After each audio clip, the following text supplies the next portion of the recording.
శక్తి media Bharat ప్రేక్షకులకు నమస్కారం. నేను మీ journalist Vikram. Friends, summer vacation బాగా ఎంజాయ్ చేస్తున్నట్టున్నారు అందరూ. అయితే ఇక్కడ మేధావులు పెద్దవాళ్ళు ఇక్కడ ఇన్ఫ్లేషన్ గురించి మాట్లాడుతుంటే ఇక్కడ జెన్జీ అండ్ సమ్మర్ వెకేషన్ చేస్తున్న స్టూడెంట్స్ మాత్రం కాక్రోచ్ జనతా పార్టీ గురించి ఇన్ఫ్లుయెన్స్ అవుతున్నారు అనేసి అనుకుంటున్నారు. అంటే కొంతమంది ఒక సెక్టర్ ఆఫ్ పీపుల్ ఇన్ఫ్లుయెన్స్ అవుతున్నారు. ఎవరో మీకు ఆల్రెడీ తెలుసు కదా, ఒకప్పుడు నక్సల్స్, దాని తర్వాత అవతరించిన అర్బన్ నక్సల్స్, దాని తర్వాత ఇప్పుడు అవతరిస్తున్న ఈ ఎల్జీబీటీ గ్యాంగ్, అండ్ ఇక్కడ వచ్చేసరికి ఇప్పుడు కాక్రోచ్ జనతా పార్టీగా అవతరించింది. ఈ కాక్రోచ్ జనతా పార్టీకి అవతరించినప్పుడు అసలు ఎందుకు దీన్ని ఇంత ఫోకస్ చేస్తున్నారు యూత్ అంతా? ఇన్స్టాగ్రామ్ ఏదైతే అడిక్షన్ ఏదైతే ఉందో రీల్స్ చూడడంలో, దాని మెయిన్ టార్గెటెడ్గా ఆ కాక్రోచ్ జనతా పార్టీ దాన్నే టార్గెట్ చేసింది. ఫస్ట్ ఇన్స్టాగ్రామ్ ఫాలోవర్స్ పెంచేసుకొని ఇక్కడ భారతీయ జనతా పార్టీకి మాకు ఎన్ని ఫాలోవర్స్ పెరిగినరు, ఇంట్లో మాకు వాళ్ళని దాటేసినాం అని చెప్పేసి మాట్లాడుతున్నారు. ఇక్కడ ప్రతి భారతదేశ పౌరుడికి ఒకటే తెలుసు, ఇక్కడ మేము కాక్రోచెస్ కాదు, మా నరనరాల్లా శివాజీ ఉన్నాడు, మా నరనరాల్ల ఝాన్సీబాయి ఉంది, మా నరనరాల రవీంద్రనాథ్ ఠాగూర్ ఉన్నాడు, మా నరనరాల మీరు అంటున్న ఆజాదీ కాదు, మీరు రక్తం ఇవ్వండి మీకు ఫ్రీడమ్ ఇస్తా అన్న మా సుభాష్ చంద్రబోస్ ఉన్నాడు. ఇది ఇక్కడ భారతదేశ డిఎన్ఏ. ముష్కరులకి భయపడే, బ్రిటిష్కి తల వంచలే, అలాంటి డిఎన్ఏతో ఉన్నారు ఇక్కడ భారతీయ ప్రజలు. నేను ఇక్కడ ఇంకోటి ఫోటో కూడా పెట్టిన. వీడు the father of cockroach, George Soros. వీడు రెజిమ్ చేంజ్ చేద్దామని చెప్పేసి ఇక్కడ భారతదేశంలో రెజిమ్ చేంజ్ చేద్దామని చెప్పేసి ఎప్పుడైతే మోడీ గారు ఇక్కడ ప్రభుత్వం ఏర్పడినరో, ఇక్కడ భారతదేశ బలంగా అవతరిస్తున్న వేళ అక్కడ యుఎస్ఓడికి వాడి డాలర్ రేట్ అప్పుడు ఇన్ఫ్లేషన్ వస్తుంటే వీడు ఎన్జిఓ రూపంగా ఇక్కడ కార్యక్రమం ఏదైతే చేస్తున్నాడో మోడీ గారు దాన్ని చెక్ పెట్టిండు. ఎందుకంటే ఎన్జిఓస్కి ఫారెన్ ఫండింగ్ ఎఫ్సిఆర్ఏ ఏదైతే ఉందో అది రద్దు చేసి పడేసిండు. సో ఇక్కడ ఎఫ్సిఆర్ఏకి అట్లా ఎన్జిఓకి అట్లా చేయడం వల్ల ఏదైతే షెల్ ఎన్జిఓస్ కూడా ఉన్నాయో కొన్ని పేరిట వాళ్ళందరినీ రెగ్యులరైజ్ చేయాలి, వాళ్ళని ఆ ఎఫ్సిఆర్ఏకి నిజంగా వర్తిస్తుందా వర్తించదా అనేది అండ్ ఏటీజీ కూడా వాళ్ళు చూస్తున్నారు. అండ్ ఇక్కడ మనం చూసుకుంటే ఇవన్నీ చేయడం వల్ల వీడికి కాలుతుంది. వీళ్ళు తెచ్చిన మూమెంట్ ఏంటో తెలుసా భారతదేశంలో?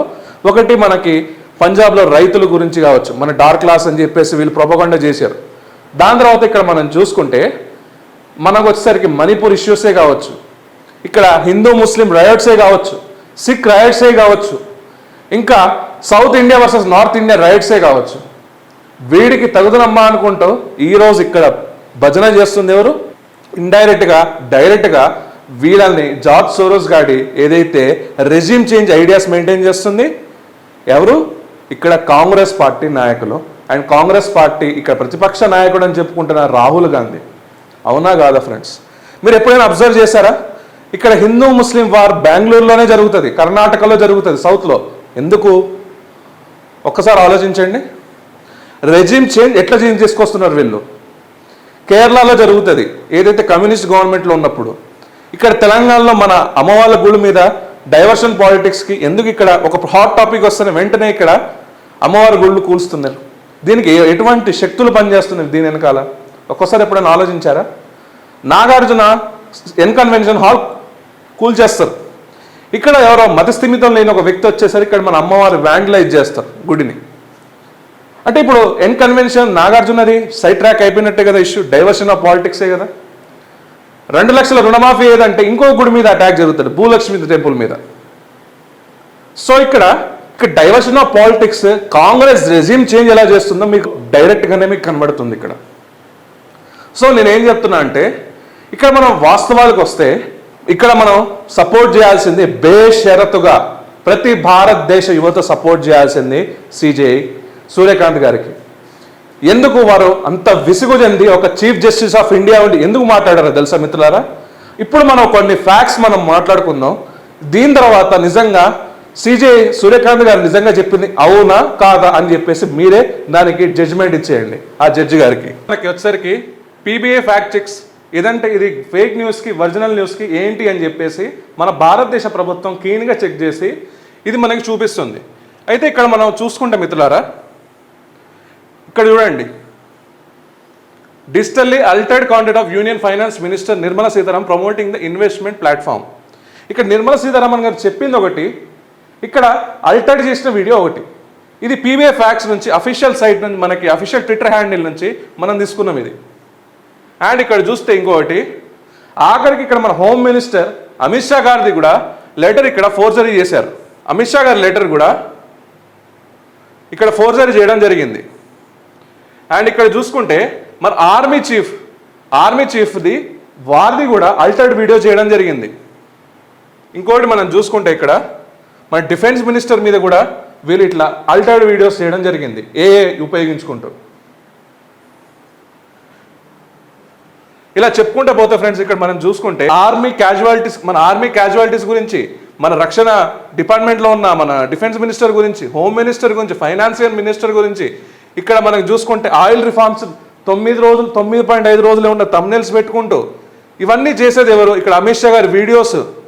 అండ్ ఇక్కడ ఆర్మీ వీడియోస్ ఆర్టిఫిషియల్ అల్టర్డ్. ఇక్కడ చూసుకోండి ఎంత యూజ్ చేసుకుంటూ ఎంత మిస్లీడ్ ఆఫ్ ఇన్ఫర్మేషన్ చేస్తారు చూడండి. ఇక్కడ ప్రధానమంత్రి నరేంద్ర మోడీ గారి మీద, ఇక్కడ ఆర్మీ చీఫ్ మీద, రక్షణ మంత్రి మీద, ఇక్కడ మీకు పీబీఐ ఫ్యాక్ట్ చెక్ అని మీకు ట్విట్టర్ హ్యాండిల్లో ఉంటుంది. ఒకసారి మీరు విజిట్ అయితే అసలు ఈ ఫేక్ నెరేటివ్స్ నేర్పించేటోళ్ళు, ఈ అల్టర్డ్ వీడియోస్ చేసేటోళ్ళు, ఈ మన గవర్నమెంట్ మీద, మన ఆర్మీ మీద, మన రక్షణ శాఖ మంత్రి మీద, మన ప్రధానమంత్రి మీద, మన హోమ్ మినిస్టర్ మీద, మన ఫైనాన్షియల్ మినిస్టర్ మీద ఇక్కడ లేని అపోహాలు సృష్టించి ఒక ఫేక్ నెరేటివ్స్ రన్ చేసి, ఫేక్ నెరేటివ్స్ని ఏదైతే మనకి రన్ చేస్తున్నారో ఫేక్ ఆర్టీ యాక్టివిస్టులు ఎవరైతే ఉన్నారో బెదిరిస్తున్నారో ఇక్కడ కొంతమంది వ్యాపారవేత్తలని. అండ్ ఇక్కడ చూసుకుంటే ఇక్కడ ఈ ఫ్యాక్ట్స్ చెక్స్ మనం చూసుకుంటున్నాం ఎంతమంది సోషల్ మీడియా అండ్ మిస్లీడింగ్, ఇదే ఇన్స్టాగ్రామ్లో ఇది వస్తున్నాయి ఈ ఇన్ఫర్మేషన్. అండ్ ఇంకోటి మెలోనీ అండ్ మోడీ దాని తరపున ఆ వీడియోస్ కొన్ని చూస్తుంటే చాలా జుగుప్సకరంగా ఉన్నాయి అవి. అలాంటి మీమ్స్ చేసుకుంటూ, అలాంటి ట్రోలింగ్స్ చేసుకుంటూ మీరు చేస్తున్నారు. ఇది ఎంతవరకు కరెక్ట్? అంటే ఇక్కడ మీరు నిజంగా ఇప్పుడు cockroaches, women's right, women's safety గురించి ఆలోచిస్తుంటే మరి మీరు ఒక ఉమెన్ ప్రెసిడెంట్ని, ఒక మెన్ ప్రైమ్ మినిస్టర్ని ఎందుకు చూస్తున్నారు అట్లా డిఫరెన్స్గా? అంటే మీ దగ్గర హిపోక్రటిక్ ఏదది సనాతని మైండ్ అని అంటారు కదా, మీరు ఏదో ఇంత కుచ్చబుద్ధితో చూస్తున్నారు అంటారు కదా. మరి ఆ కుచ్చబుద్ధి మీకేమైంది ఇప్పుడు? మరి మీ మీమ్స్ ఎందుకు చేస్తున్నారు దాని మీద? అడిగేటోళ్ళు లేడా? లేకపోతే ఏదైతే గల్ఫ్ స్టేట్స్లో అమలుపరిచిన స్ట్రిక్ట్ రూల్స్ ఇక్కడ ఇంప్లిమెంట్ చేస్తేనే ఇక్కడ పనికి వస్తుంది. అండ్ ఇంకొకటి గుర్తుపెట్టుకుంటే మిత్రులారా, మనం చూస్తుంటే భారతదేశ ప్రధాని ఎప్పుడైనా ఫారెన్ ట్రిప్స్లో ఉన్నప్పుడే ఇలాంటి జెన్జీ అనేది జరుగుతూ ఉంటుంది. మీరు మణిపూర్ ఇష్యూనే చూసుకోండి, ఇప్పుడు చూసుకున్న ఇది ఇష్యూ అయినా చూసుకోండి, ఇంకా హిడెన్బర్గ్ రిపోర్ట్లు, ఎస్టిన్ ఫైల్స్లు, ఇలాంటివన్నీ మన భారతదేశ ప్రధాని విదేశాల్లో ఉన్నప్పుడే ఇక్కడ జెన్జీని టూల్ కిట్లుగా ఉపయోగించుకొని ఇక్కడ నెరేటివ్స్ అనేది రన్ చేస్తున్నారు. అటల్ బిహారీ వాజ్పేయి గారు ఒక మాట చెప్తుంటారు, గెలిచిన కాంగ్రెస్ కంటే ఓడిపోయిన కాంగ్రెస్ చాలా డేంజరస్, ఈ దేశాన్ని విచ్ఛిన్నం చేస్తుంది అని చెప్పేసి మాట్లాడారు. నిజంగా భారతదేశంలో మనకి తెలంగాణ అండ్ ఆంధ్రప్రదేశ్ చూసుకుంటే విడదీసినప్పుడు ఎంతమంది విద్యార్థులు బలిగా ఉన్నారు. కానీ ఇక్కడ భారతీయ జనతా పార్టీ ఇదే స్టేట్ డివైడింగ్ చేసినప్పుడు ఒక్క రక్తపు చుక్క కూడా కింద పడలే ఎందుకు? అండ్ వీళ్ళు మాట్లాడుతున్నారు కదా అన్ఎంప్లాయిడ్ యూత్ గురించి ఇక్కడ భారతదేశంలో ఏమేమి జరుగుతున్నాయో ఒకసారి మనం చూద్దాం.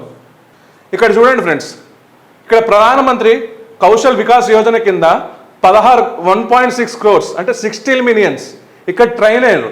ప్రధానమంత్రి కౌశల్ వికాస్ యోజన కింద PMKVY కింద. అండ్ ఇక్కడ చూడండి, ప్రధానమంత్రి ముద్ర యోజన కింద 50 కిషోర్, ఇక్కడ మన శిశు కింద 50,000, కిషోర్ కింద 50,000 నుంచి 5 లక్షలు, తరుణ్ కింద 5 లక్షల నుంచి 10 లక్షలు, అండ్ తరుణ్ ప్లస్ కింద 20 లక్షల వరకు బెనిఫిషియరీ ఉంది. ఏది? ప్రధానమంత్రి ముద్ర యోజన కింద. దాదాపుగా ఇప్పుడు వరకు చూసుకుంటే 56.3 కోట్ల లోన్లు శాంక్షన్ అయినాయి. 37.31 లక్షల కోట్లు ఇక్కడ లోన్స్ ఇవ్వడం జరిగింది.